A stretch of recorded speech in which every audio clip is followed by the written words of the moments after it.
Today we'll be looking at your Mbti, which is your Myers-Briggs Type Indicator.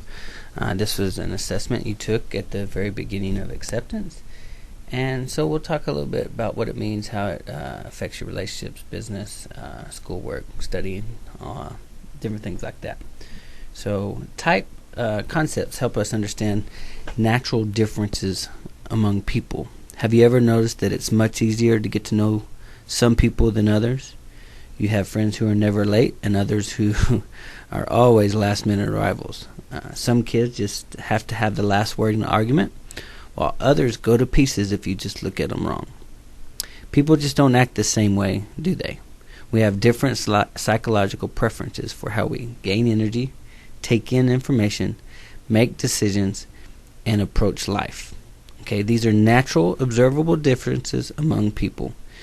Usually as people learn about type, they can easily think of individuals they know who show each preference. Type gives us a language for discussing different work styles, communication styles, or even for discussing whether we get a head start on chores or sleep in on Saturdays. Because psychological type deals with such fundamental information about who we are, its application is widespread. Type and the MBTI instrument can be applied in leadership development, team building, career counseling, marriage counseling, education, spirituality, parenting skills, and midlife direction. The list is almost endless. Knowing your psychological type allows you to access resources that will help you in all of those areas. But to get started, let's clarify what we mean by preferences. Take out a piece of scratch paper, then with your non-preferred hand, for example, if you are right-handed, use your left hand, sign your name.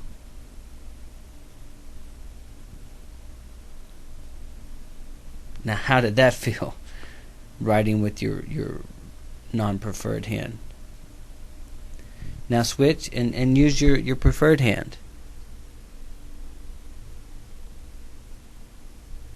And how did that feel? It was much easier, right?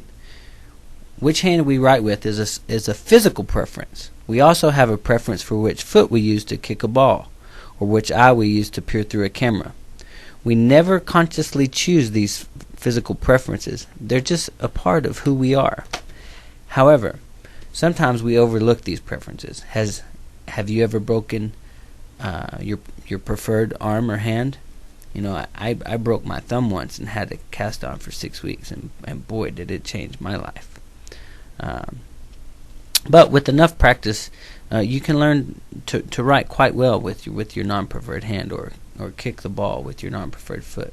But no matter how proficient you become at writing with the other hand, it would be a relief to go back to the other preferred hand. Your signature is so much a part of who you are that it can even be used as legal evidence. In the same way, your psychological preferences as a part of you. When you operate within your psychological preferences, you're doing what's normal, natural, and easy. You can use any other preferences just as you can write with either hand, but some preferences are more natural. It's an either or. You can use both, and we do all the time or another. But one takes less energy, feels more natural, and you can do it without thinking. Okay, the Myers-Briggs Type Indicator Personality Assessment was developed to help people identify these natural, normal preferences. Ultimately, you'll decide which preference is right for you. There are no good or bad preferences. There are teachers, nurses, lawyers, parents, athletes, you name it, of every type. So, in order for you to understand a little more, let's talk about the history of the MBTI. The Myers-Briggs Type Indicator was developed by Catherine C. Briggs and Isabel Briggs Myers.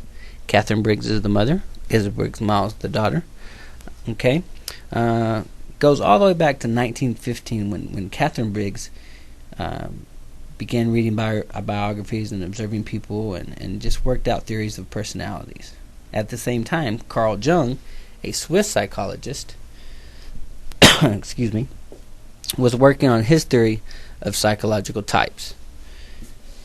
When his work was published in English in 1923, Catherine saw that her theory was in every way consistent with Jung's, but his was more complete. She, together with her daughter Isabel Briggs Myers, began to study Jung in earnest, eventually even adding to his concepts. Okay, So she took what he had, developed her own, began asking questions. So that's how they developed the MBTI assessment. And in 1975, it became open to the public.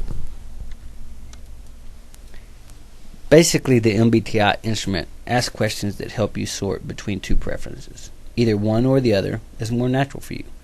A high score on any of the preferences tells you how clear that preference is. Remember how it felt to sign your name with each hand? You just know which one you prefer. You aren't in the middle. But at times, you use each of your hands. You can use each psychological type preference as well. But one is more natural. It isn't that you can't do both, but it takes less energy and effort to use one or the other. Before we begin looking at the 8 preferences, let's look at some other important facts. Type is innate. That means that you are born with it. Okay? Nothing you can say or do to change that. Research shows that people are born as a certain type. If you've been around children, you know that they do not all act the same. Some of the differences are even observable in brainwave patterns or MRI scans.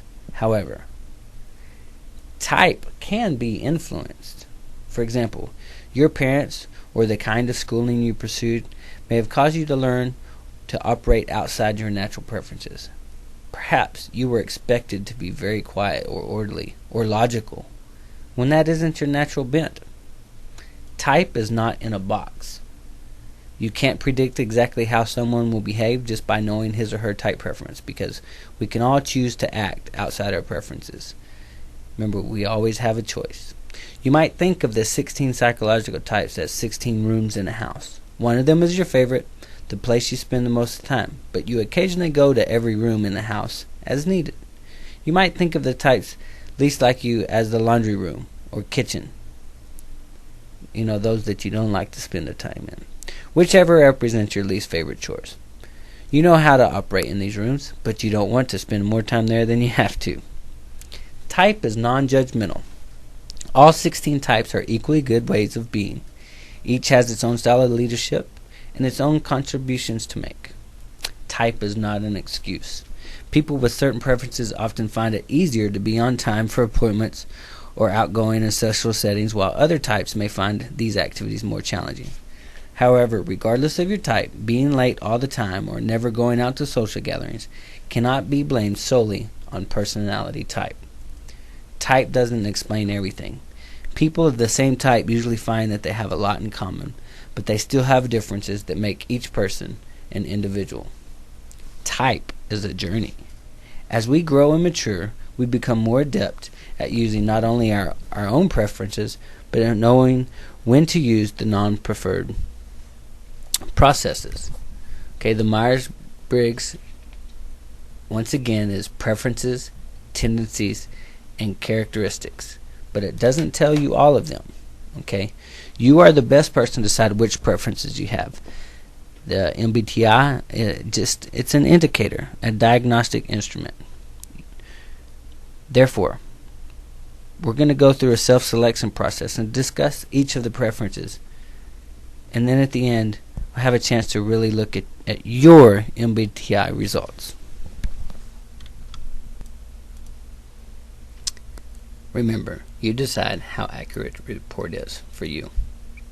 The 4 preference scales are extroversion or introversion, sensing or intuition, thinking or feeling, judgment or perception.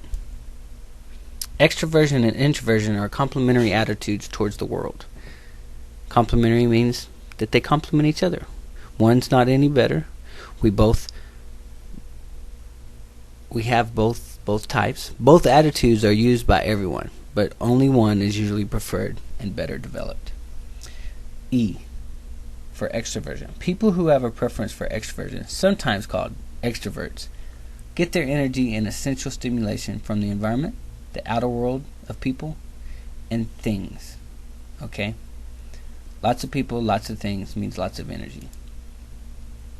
I for introvert. People who have a preference for introversion, sometimes called introverts, get their energy and essential stimulation from within, the inner world. of thoughts and reflections.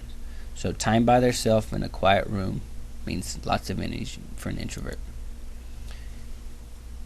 Extroverts often feel pulled outwards by external claims and conditions.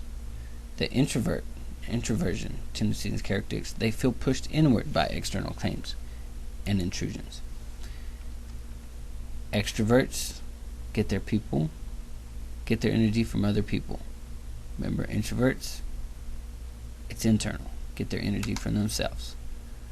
Okay? Extrovert acts, then reflects. Introvert reflects, then acts. So an extrovert is gonna respond and do something, then think about what it was they did. The introvert is gonna think about consequences and different things before they actually act. Extrovert is often friendly, talkative, quick to get to know, real easy to get to know. The introvert is often reserved, quiet, and it takes lots of time to get to know them. Extrovert expresses thoughts and emotions very freely,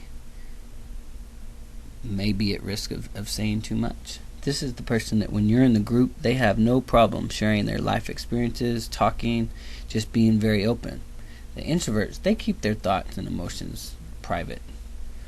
Okay, they don't say a whole lot. So when you're in that group setting and you're asking questions like, well, who has experienced this? The introvert isn't likely to raise their hand and share any experiences at all. An extrovert needs interaction. An introvert needs privacy.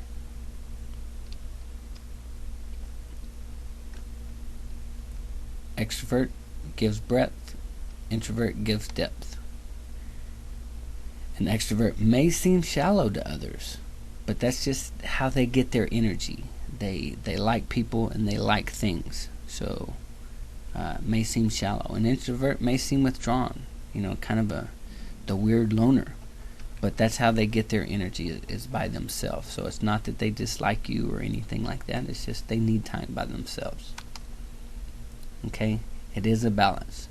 An extrovert needs introversion, and an extroversion needs introversion. So remember, it's all about balance. We all use both. But do you know which one that you are? On your MBTI handout, circle the letter that you think that you are, and in the end we'll go back to C. Some key words for extroversion are active, outward, sociable, open, many, expressive, and breadth. Some key words for introversion might be reflective, inward, reserved, private, few, quiet, depth. Moving on to sensing and intuition. These are ways of taking in information. So the first two were about energy. Now we're talking about how we take in information. Okay, both are ways of perceiving and taking in information. They're all used by everyone, but one is usually preferred and better developed. S, which is for sensing. People who have a preference for the sensing function take in information by way of the five senses: sight, sound, touch, taste, and smell. N, yes, I know intuitive starts with I, but I was already taken. So, intuitive. People who have a preference for taking in information through the intuitive function do so by the way of insight and relating to the big picture. Always thinking about how things might affect 5 or 10 or 15 years down the road. Sensing sees specific parts and pieces. A sensing person sees the details. Okay, intuition, they see patterns and relationships. Sensing lives in the present and enjoying what's there. An intuition person lives towards the future, anticipating what might be. For example, you might be thinking what life is going to be like after high school, what life will be like after college. The sensing person is thinking, boy, I sure like high school. Boy, I'm going to enjoy that dance tonight. Sensing prefers handling practical matters. Intuition prefers imagining possibilities. Can a man go to the moon? Sensing likes things that are definite, measurable. Intuition likes opportunities for being inventive. Very good at those group projects. When the intuition person is when teacher says, here, create this. Intuition people love that. They get to create their own things. Sensing person starts at the beginning and takes one step at a time. An intuition person jumps in anywhere, leaps over steps, may come back to something. Organization is not their key. Sensing works hands-on with parts to understand the overall design.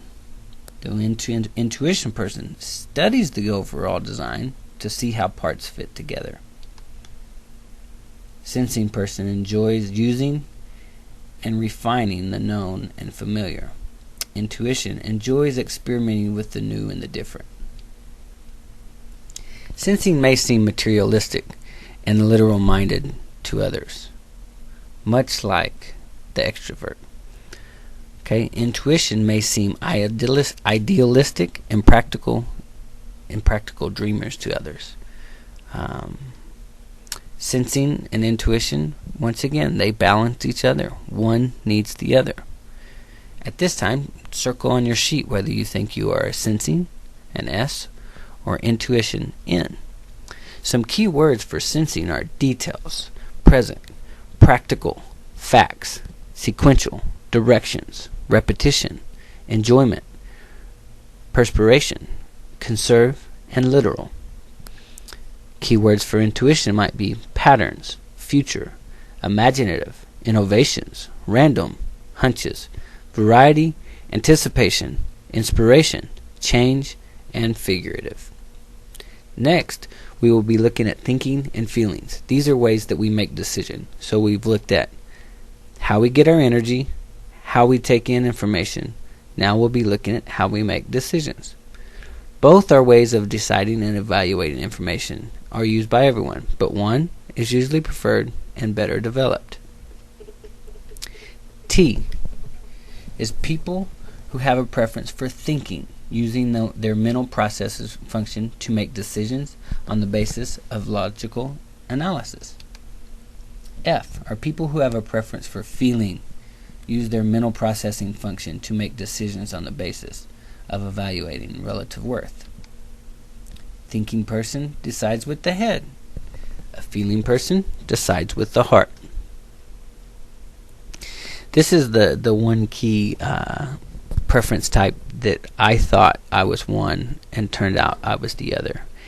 I have become more of a thinking person where my natural tendency is to be a feeling person. Okay, my MBTI says that I'm a feeling person. My job and the position that I'm in causes me to be more of a thinking person. Thinking says that I go by logic. A plus B equals C. A feeling person goes by personal convictions.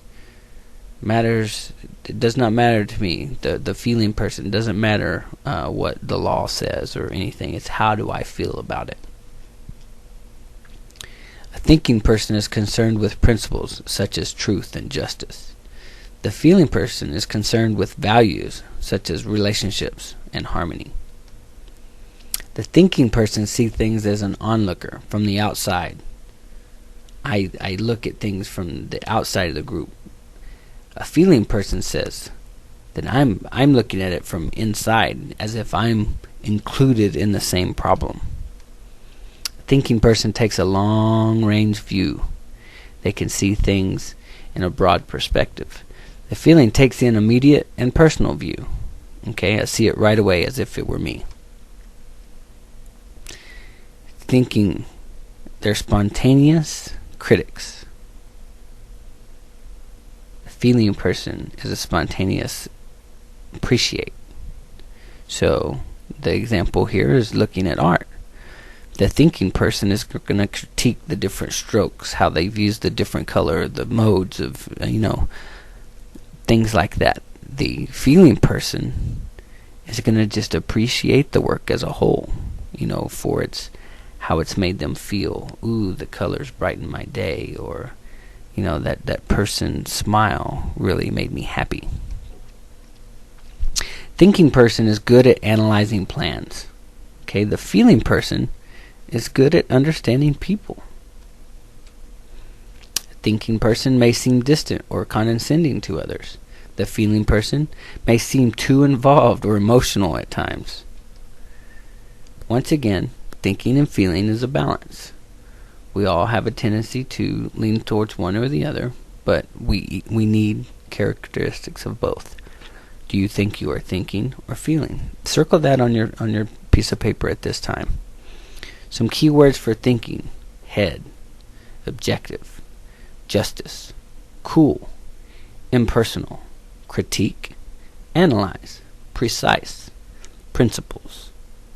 Some keywords for feeling are heart, subjective, harmony, caring, personal, appreciate, empathize, persuasive, and values. And that brings us to our last segment, and that's judgment and perception. Both are attitudes, are a part of everyone's lifestyle, but one is usually preferred and better developed. A judging lifestyle is decisive, planned, and orderly. A perceiving lifestyle is flexible, adaptable, and spontaneous. Once again, this is another preference that I had issues with as I found myself my actual preference being perceiving, a P, that I'm flexible and adaptable and spontaneous.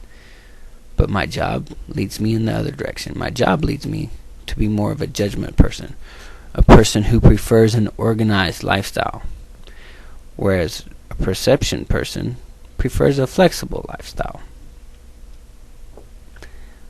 From a personal standpoint, I used to be more of a perception, more flexible. My career and my job and choices to become more effective have taught me to be more of a judgment, preferring an organized lifestyle so that I don't forget things, so that I don't procrastinate. Judgment says that I like definite order and structure, going from A to B to C. Perception person likes going with the flow, doesn't care if I go to B before C. Judgment person likes to have life under control. The perceptive person prefers to experience life as it happens. Judgment person enjoys being decisive. Perception person enjoys being curious, discovering surprises.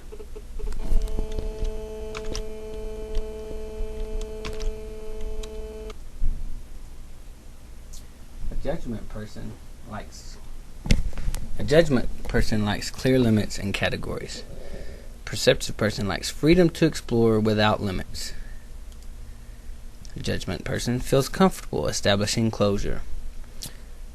Perception person feels comfortable maintaining openness.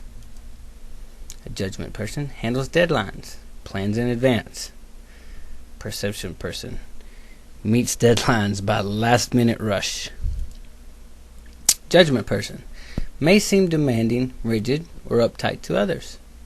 Perception may seem disorganized, messy, or irresponsible to others.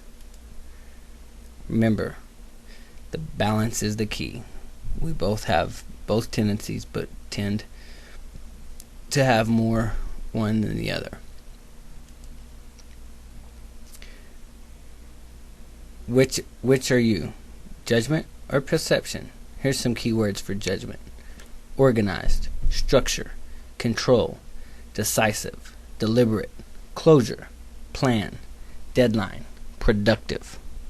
Here's some keywords for perception: flexible, flow, experience, curious, spontaneous, openness, wait, discoveries, receptive.